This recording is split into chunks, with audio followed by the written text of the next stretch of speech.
Band మేళం ఈ cinema మీద నాకు ఎలాంటి ఎక్స్పెక్టేషన్స్ కూడా లేవు. ఎందుకంటే ఈ సినిమాకి ప్రొడ్యూసర్ కోనా వెంకట్ గారు కాబట్టి. ఆయన రైటర్గా చేసిన ఏ సినిమాల్లోనూ కూడా పెద్దగా చెప్పుకోవడానికి రైటింగ్ స్కిల్స్ అనేవి ఏమీ ఉండవు. నవ్వుకోవడానికి అక్కడక్కడ బాగుంటాయి అంతే. అండ్ రెండు, కోనా వెంకట్ గారు ప్రొడ్యూస్ చేసిన సినిమాల యొక్క దర్శకులకి పేరు రావాల్సినంత రావట్లేదు. నాకేమనిపిస్తుందంటే కోనా వెంకట్ గారు ఆయన అనుకున్న కథల్ని ఆయనే డైరెక్ట్ చేసి ఎవరో ముక్కు పేరు తెలియనటువంటి పేర్లు గోస్ట్ డైరెక్టర్గా వేస్తున్నారేమో అని. ఈ బ్యాండ్ మేళం మూవీ కూడా అలాంటి సినిమానేమో. కోర్టు మూవీ హిట్ అయింది కదా, ఆ మూవీలో పేరుని తీసుకుని ఏదో ఒక నిబ్బి స్టోరీ పెట్టేసి సినిమా తీసేస్తే హిట్ అయిపోతుంది కదా అని అలా తీశారేమో అనుకున్నాను. అందుకే ఈ సినిమా ట్రైలర్ కూడా చూడకుండా సినిమాకి వెళ్ళాను. బట్ సర్ప్రైజింగ్లీ సినిమా బాగుంది. నాకు సినిమా చూసిన తర్వాత అర్థమైంది ఏంటంటే ఈ సినిమాని ఖచ్చితంగా దర్శకుడే తీశాడు అని.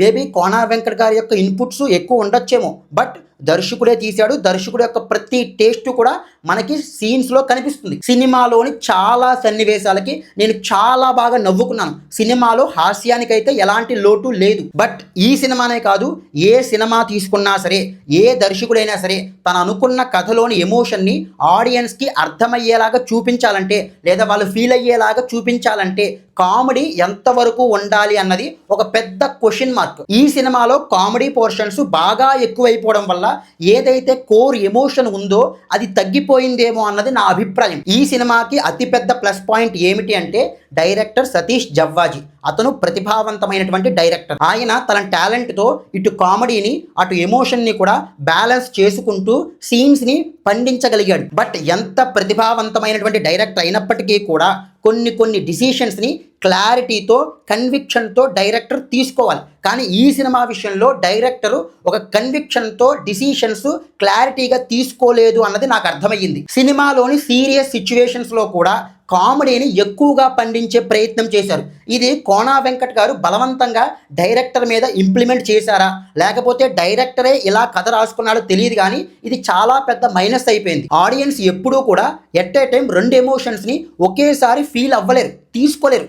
ఏదో ఒక్క ఎమోషన్స్ని వాళ్ళు ఫీల్ అవ్వగలుగుతారు. మీరు కామెడీని ఎమోషన్ని రెండింటినీ కూడా ఒకే సీన్లో పెడితే ఆడియన్స్కి ఏది ఎక్కువగా ఇంపాక్ట్ఫుల్గా ఉందో వాళ్ళు దాన్నే ఫీల్ అవుతారు. ఈ సినిమాలో కామెడీ ఎక్కువగా పండింది కాబట్టి వాళ్ళు కామెడీనే ఎక్కువగా ఫీల్ అయ్యి ఎమోషన్ని ఫీల్ అవ్వలేకపోతున్నారు, వదిలేశారు. నేను బలంగా నమ్మిన ఒక సిద్ధాంతం ఏమిటంటే, ఒక సినిమా కథకి అతి ముఖ్యమైనటువంటి విషయం ఏమిటంటే హృదయమైనటువంటి ఎమోషన్స్ మాత్రమే. కామెడీ కూడా ఒక ఎమోషనే. బట్ కానీ ఒక సినిమాలో కామెడీ అత్యంత బాగా పండినప్పటికీ కూడా ఎమోషన్స్ అంత బాగా పండలేదనుకోండి, అది అంతంత మాత్రంగానే ఆడేసి వెళ్ళిపోతుంది ఆ సినిమా. కానీ ఒకవేళ ఒక సినిమాలో ఎమోషన్స్ అత్యద్భుతంగా పండి కామెడీ అంత బాలేకపోయినప్పటికీ కూడా సినిమా తారాస్థాయికి చేరుకునే అవకాశాలు చాలా ఎక్కువగా ఉంటాయి. డైరెక్టరు యాజ్ ఎ రైటర్గా కామెడీని తగ్గించి హృదయమైన ఎమోషన్స్ మీద ఎక్కువగా కాన్సన్ట్రేట్ చేసి ఉండాల్సింది. అలా చేసి ఉంటే సినిమా యొక్క ఇంపాక్ట్ ఇంకా చాలా బలంగా ఉండేది. కామెడీ ఒక్కటే కాదు, క్యారెక్టర్స్, అవి బిహేవ్ చేసే విధానము, కథ, ఈవెన్ సిచ్యువేషన్స్, సందర్భాలను కూడా చాలా లైట్ హార్టెడ్గా తీశాడు డైరెక్టర్. దానివల్ల ఏమైపోయిందంటే కథలోని ఎమోషన్ ఆడియన్స్కి హార్డ్ హిట్టింగ్గా తగలలేదు, లైట్ హార్టెడ్ అయిపోయింది. అంటే నాకు ఎప్పటికీ అర్థం కాని తెలుగు సినిమా లాజిక్ ఏంటంటే, చేయడానికేమో యూత్ లవ్ స్టోరీలు చేస్తారు, తీరా అది చూస్తే 80ల్లో 90ల్లో ఉండే ఒక మెచ్యూర్ లవ్ స్టోరీలా ఉంటుంది. ఇంకా ఎంతకాలం అని చెప్పి లవ్ స్టోరీస్ తీస్తూ ప్రేమికుల మధ్యన ఒక ముద్దు ముచ్చట లేని సినిమాలు తీస్తారు. ఎప్పుడో ఎండకు వచ్చేసరికి ఆ ప్రేమికులు ఇద్దరు కూడా ఒకరినొకరు కౌగిలించుకుంటారు. ఇంకా ఎంతకాలం అండి ఇది?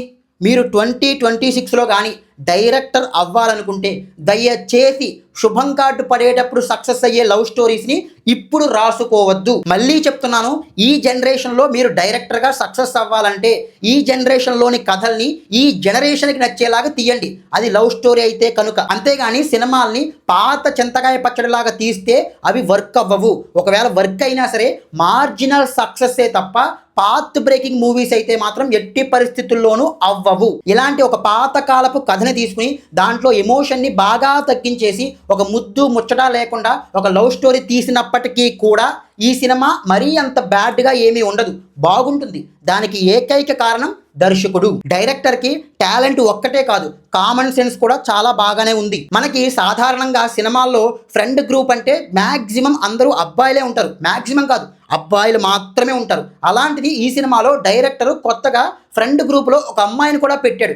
అది ఆ ఐడియా చాలా కొత్తగా పెక్యూలియర్గా ఉంది, అది బాగా వర్క్ అయ్యింది కూడా. అలాగే దర్శకుడు కథలోని పాత్రలు అన్నిటినీ కూడా చాలా ఇంపాక్ట్ఫుల్గా ఉపయోగించుకున్నాడు. చిన్న చిన్న పాత్రలు అయినప్పటికీ కూడా వాళ్ళు మనకు గుర్తుంటారు, వాళ్ళ యొక్క ఇంపాక్ట్ మన మీద పడింది. అలాగే దర్శకుడు సినిమాలోని పాత్రల యొక్క హ్యూమన్ ఎమోషన్స్ని, వాటి యొక్క సైకాలజీని చాలా రియలిస్టిక్గా చూపించాడు. మనం చాలా రిలేట్ అవుతాం రియల్ లైఫ్తో. Especially hero, heroine and Sai Kumar గారు, ఈ ముగ్గురు పాత్రలు కూడా చాలా రిలేటబుల్గా ఉంటాయి. సెకండ్ హాఫ్కి వచ్చేసరికి కథానుసారంగా సినిమాటిక్ లిబర్టీ ఎక్కువ తీసుకుని వాటిని కొంచెం మార్చేసాడు. కానీ దర్శకుడు ఫస్ట్ హాఫ్లో మాత్రం ఆ యొక్క పాత్రలు చాలా రిలేటబుల్గా ఉంటాయి రియల్ లైఫ్కి. ఇంకా ఈ సినిమా యొక్క టెక్నికాలిటీస్ విషయానికి వస్తే ఈ సినిమా చాలా భాగాన్ని రియల్ లొకేషన్స్లోనే తీశారు.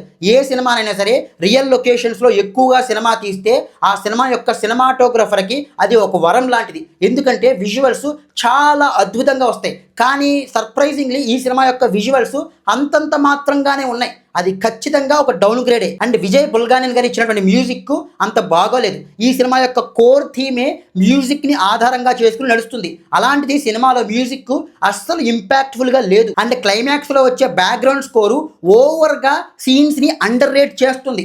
మ్యూజిక్ ఎక్కువగా వినిపించి సీన్ తక్కువైపోతుంది. దర్శకుడు తన కథని, అందులోని పాత్రల్ని చాలా లైట్ హార్టెడ్గా రాయడం వల్ల ఏ ఒక్కరి పర్ఫార్మెన్స్ కూడా హైలైట్ అవ్వలేదు. అందరి పర్ఫార్మెన్స్లు కూడా పర్లేదు అనిపించే విధంగానే ఉన్నాయి, ఎక్సెప్ట్ హీరోయిన్ శ్రీదేవి గారు. ఆవిడ యొక్క పర్ఫార్మెన్స్ అంతగా బాగాలేదు, ఆవిడ సరిగ్గా చేయలేకపోయారు.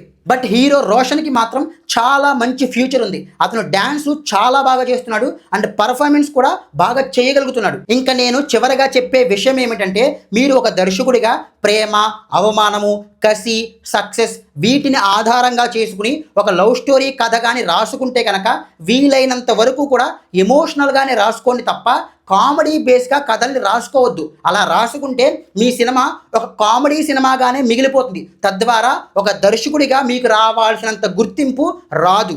That's it. జై హింద్.